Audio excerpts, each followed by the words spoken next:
Do I, 25F, have a right to be mad at my roommates 25F and 24F for being bad friends, 25F in particular, and not helping clean up? Hello. I, 26F, moved into a house with an old friend 25F and her friend 24F back in October. Let's refer to my friend 25F as R and the other roommate 24F as D. Additionally, trigger warning for the following: sexual assault, self-harm, suicidal ideation, eating disorders, and grooming. R and I met in the 8th grade when I had recently switched schools after my neighbor submitted an application for an academic magnet program. Since I got accepted, I decided to attend. This change also helped me escape a lot of bullying due to my weight and generally being different. I am now formally diagnosed with autism spectrum disorder level 1, so the social struggles make sense in hindsight. For context, I weighed 200 pounds at 11 years old. I grew up in a setting that was both privileged and neglected. My parents were not emotionally available. My father was severely mentally ill, and I also suspect he was undiagnosed autistic, which led me to develop poor coping mechanisms as I internalized the belief that I couldn't ask for help and that no one would care if I did. Before changing schools, I had developed an eating disorder, lost 100 pounds, was self-harming, etc. I was not healthy then, and I still am not, but I'm painfully aware of it and have put in immense effort as an adult to address these issues. This has always been my greatest source of shame and self-loathing. That will become relevant later. In retrospect, I think R and I formed a trauma bond. She also struggles with her mental health, diagnosed with borderline personality disorder, and is genuinely making significant improvements, which makes me happy for her.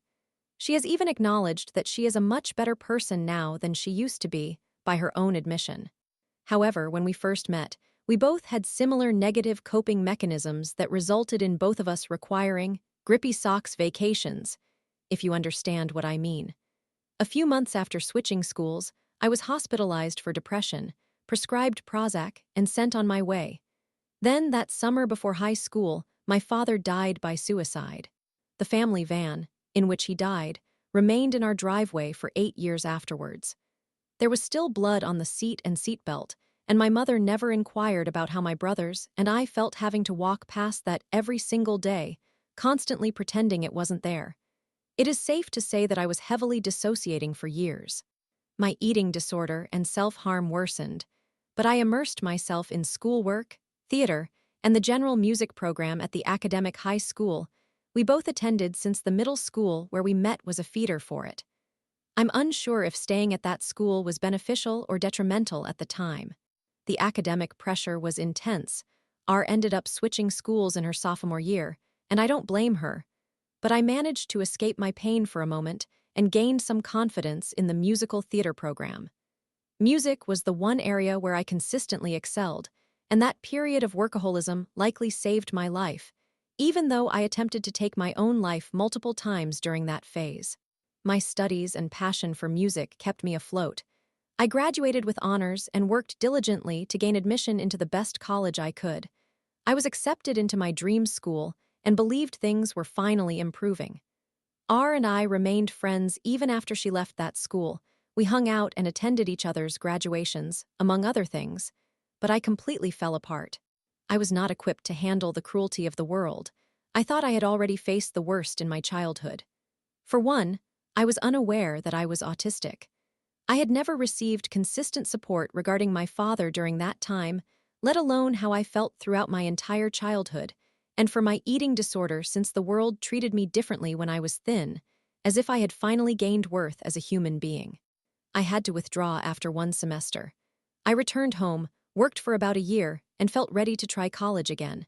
Then, I thought I would have a fun 3-day camping trip before returning to college, and during that trip, I was sexually assaulted in a room full of people I thought were my friends.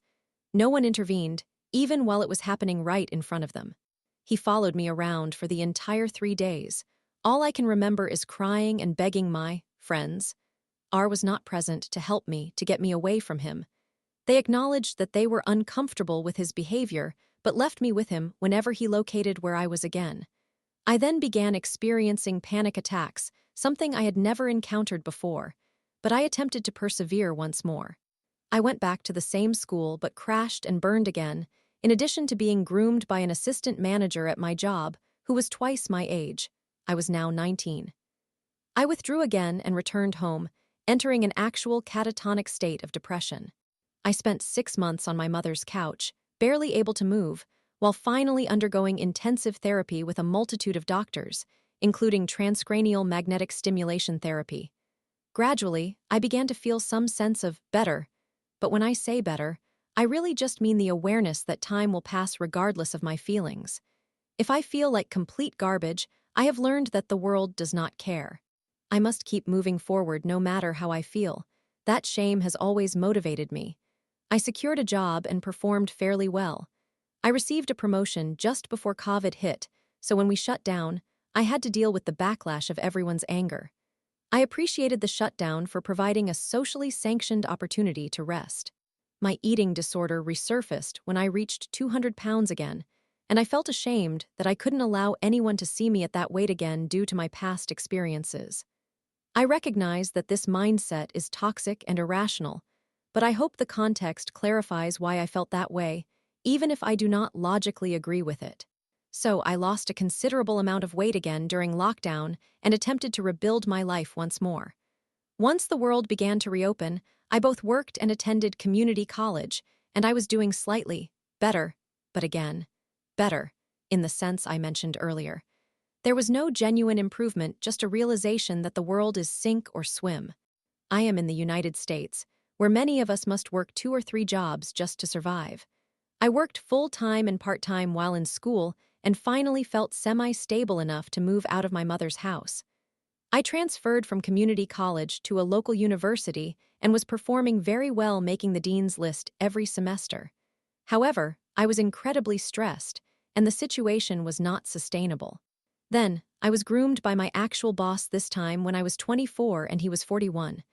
Before you make jokes about daddy issues, I am aware. It was a horrific experience and I feel I am to blame for it. I lost my job over it. I began having autistic meltdowns at work, and because I don't appear autistic, I literally had a social worker tell me this before I was formally diagnosed by someone who specializes in this area.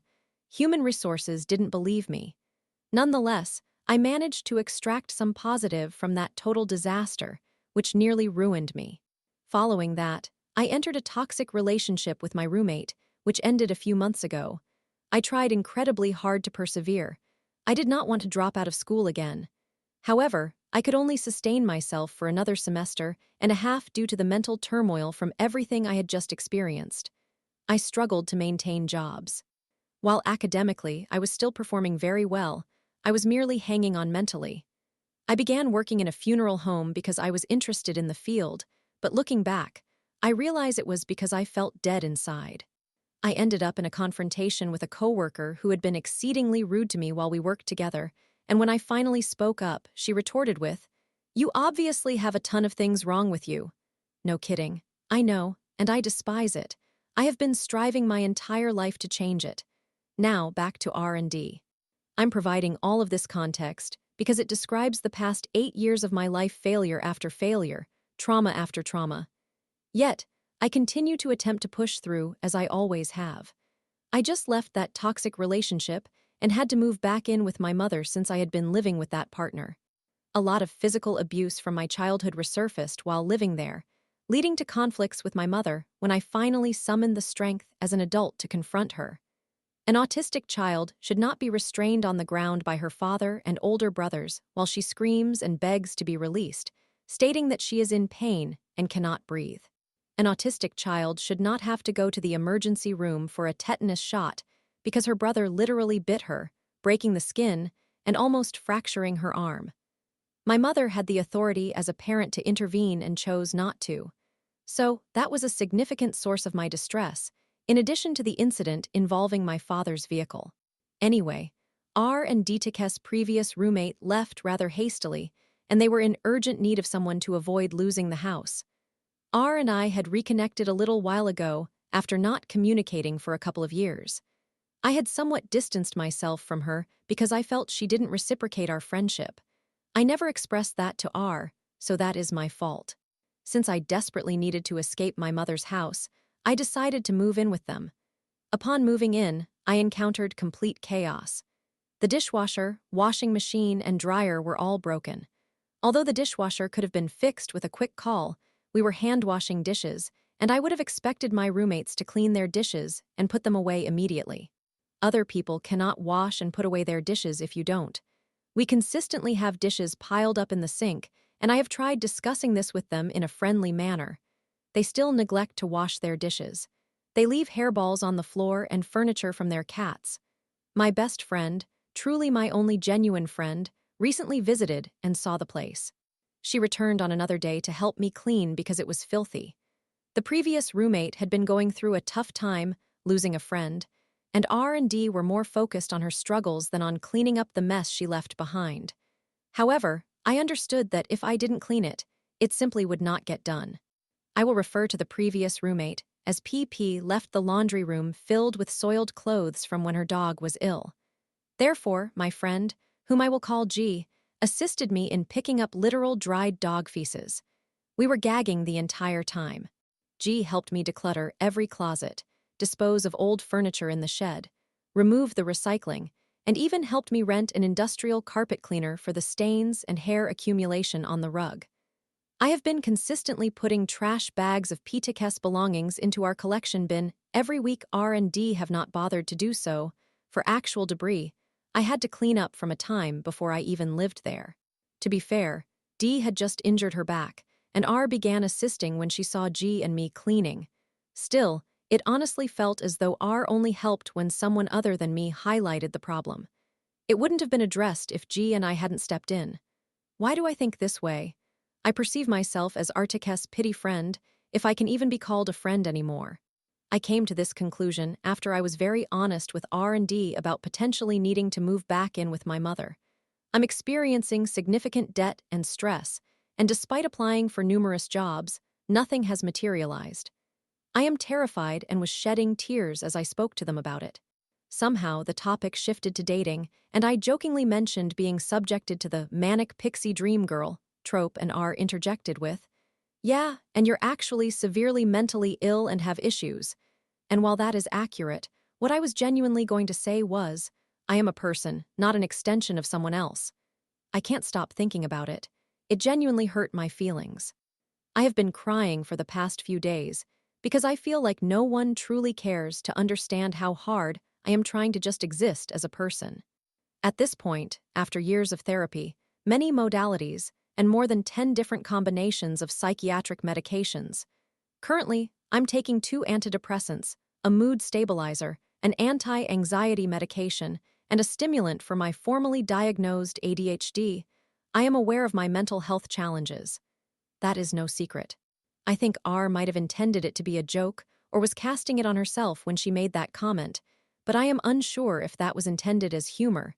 Even if it was, I don't think we share the emotional closeness we once had for me to interpret it as a light-hearted comment. I recognize that I am not as fun as I used to be, which I believe is primarily due to my being less self-destructive outwardly. Since moving in, R has barely included me in anything, despite frequently making plans with D. R met D once she transferred from the high school where R and I attended, and has maintained an incredibly close bond with her since then. I mention this because I acknowledge that R and I will not share the same level of emotional intimacy at this point, particularly after being out of each other's lives for so long. However, we were once friends, so wouldn't you want to include your friend in activities if they are facing difficulties? I grapple with this since I was there for her when she struggled significantly in our younger years. I supported her through panic attacks whenever we went out together.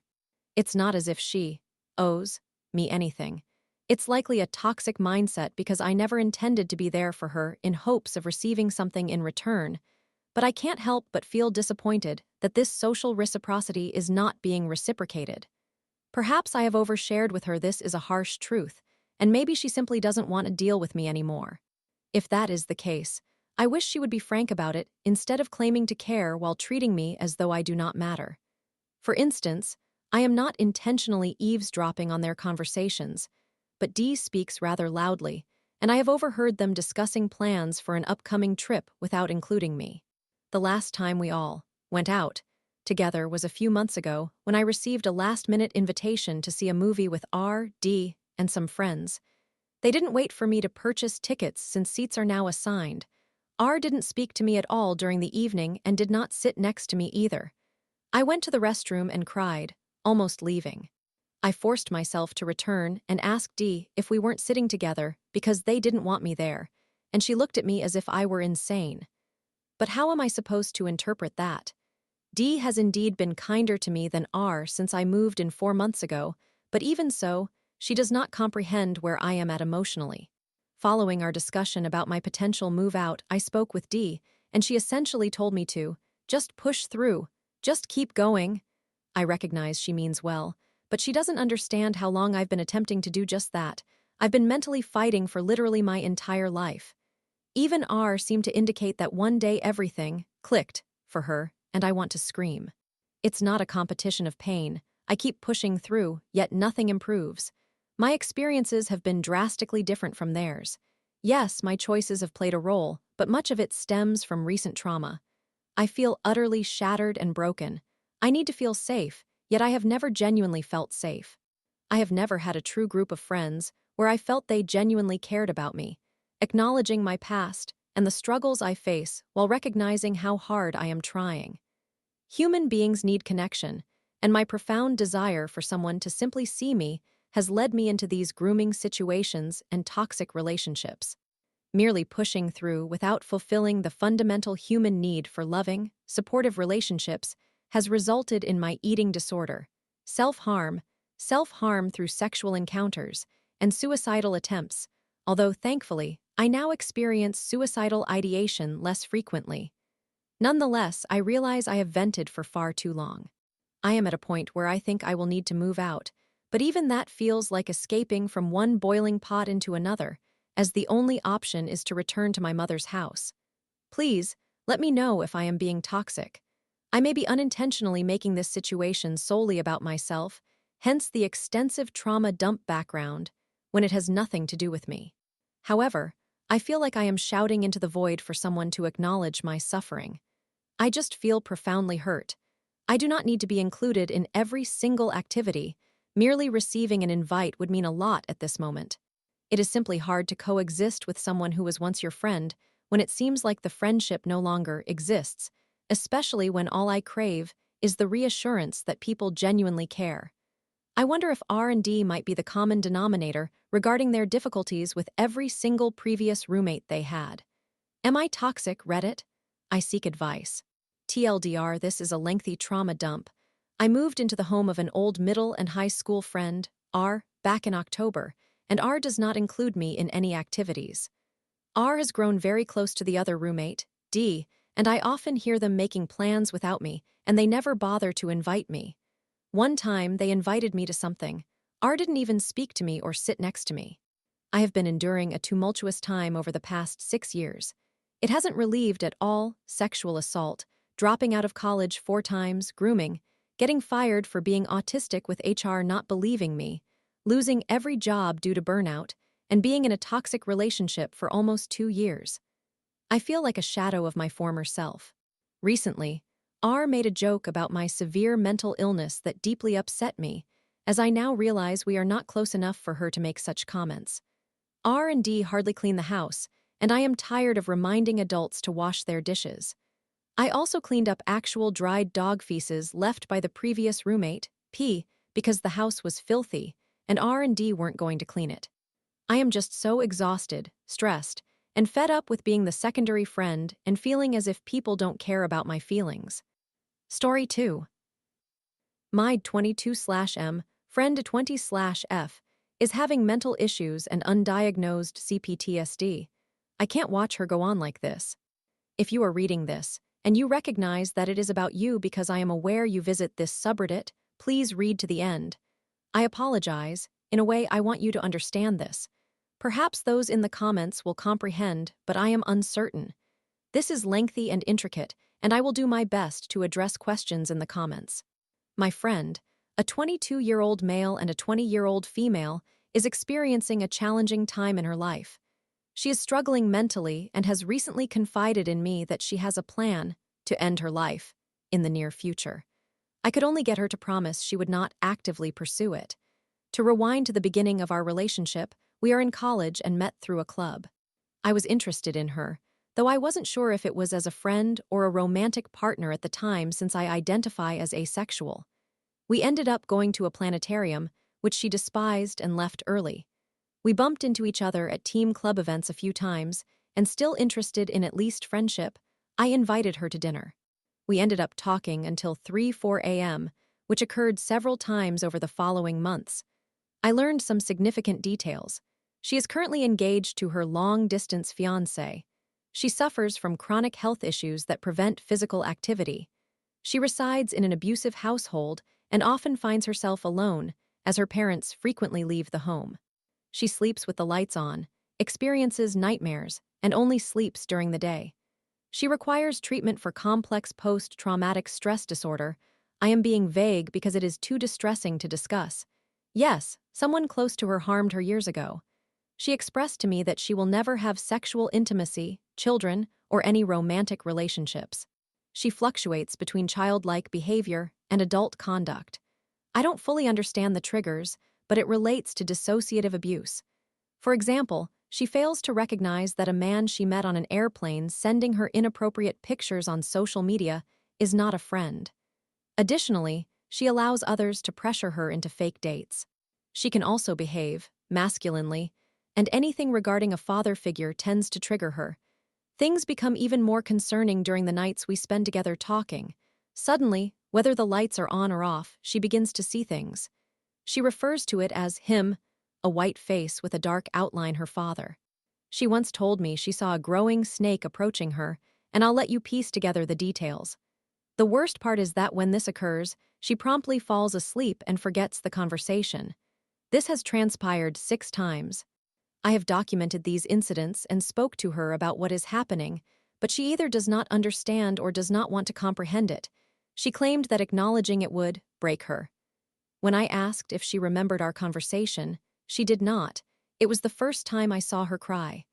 A week ago, she inadvertently revealed that she had a plan. When I probed further, she essentially confirmed it was a suicide plan. Her fiancé visited our college that week, so I suspect they may have been discussing it together. I cannot fathom how troubling that relationship may be.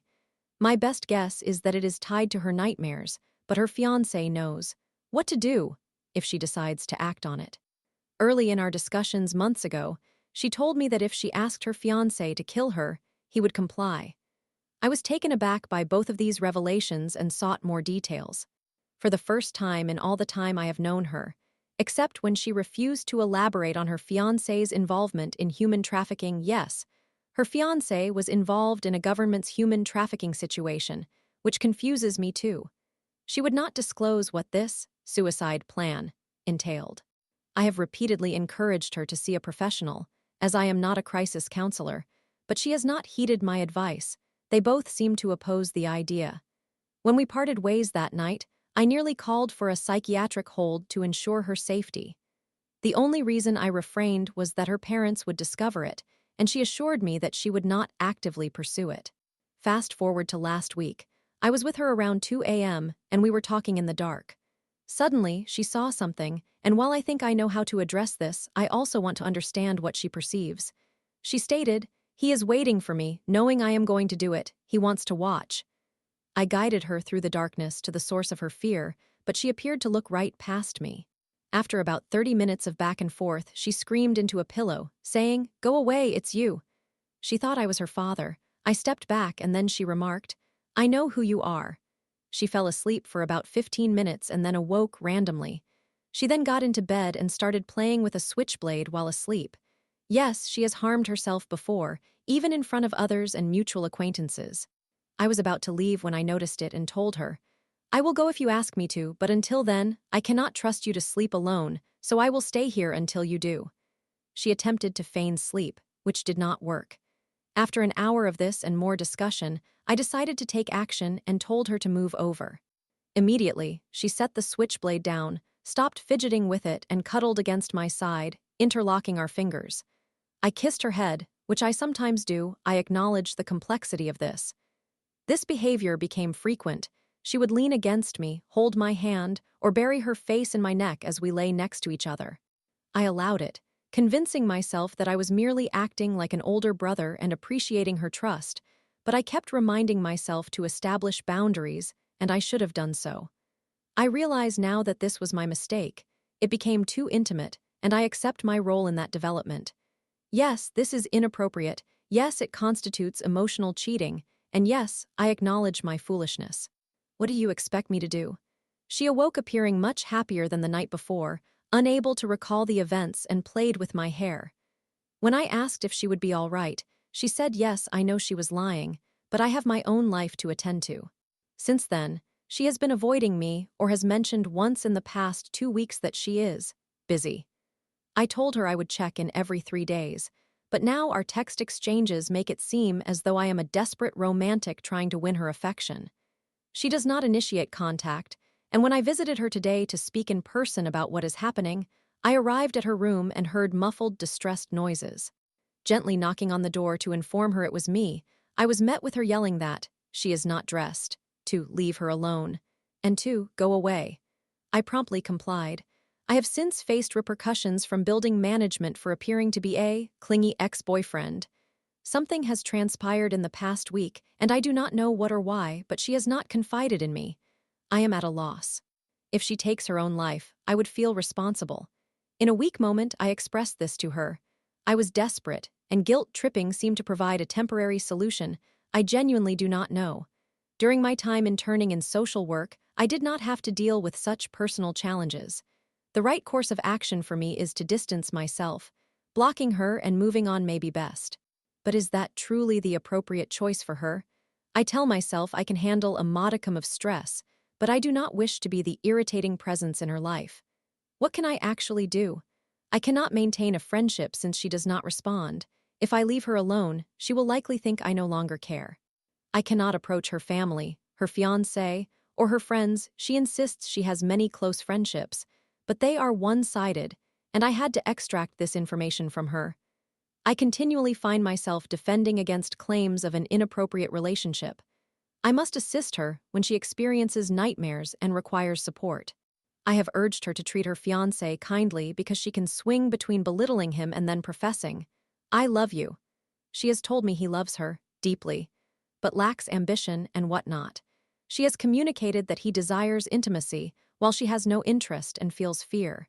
She shares this information without realizing how heavy it all is, yet I am the only one aware of her struggles. If she loses trust in me, no one else will take on that role, so what do? I am lost, Reddit. What is the best course of action in this situation? Friends suggest I should end our connection. I have not disclosed the full extent of her situation to them, as they may know her personally. I've breached that confidence here, but I feel I have nothing left to lose. My initial thought was that discussing her feelings might help her confront her issues better. I now believe that may have been misguided. I want everyone to know that I do not harbor romantic feelings for her. The very notion is repugnant to me. Yes, we share an exceptionally close bond, and that is my fault, but my intentions are centered around her well-being. I try to convey that not everyone will treat her as I do. We have exchanged "I love yous" as friends. I once told her I would never abandon her, yet for the first time I find myself considering what she once suggested to, give up on her. I genuinely do not want to do that. If you are reading this, or her fiancé, I apologize for posting this. I visited your room today after 2 weeks of trying to check in and seeing if you were okay, only to receive the hostility of, "Go away," and continued radio silence when I called. I attracted unwanted attention from others in the hall and had to discuss the situation with building management. I recognize this may end our friendship if you read this, but if it does, I implore you to listen to me and the perspectives offered here regarding seeking professional help. If it results in the end of our connection, please understand that my only intention was to care for you. However, you have placed an immense burden on me, and I have reached the limit of my ability to help. I cannot constantly check in on you to confirm you are alive. I cannot remain available if you do not share your struggles. I will not sacrifice my entire life for you. I have my own existence to navigate, and I cannot assist you if you remain convinced you are beyond saving. If you wish for my support during your nightmares, or if you need companionship, or if you want to talk, all you have to do is contact me. I have made that clear, but you have not reciprocated, and I fear you never will. Please heed the advice from those around you and forgive me for my mistakes. I am sorry, Em. I truly do not know what to do.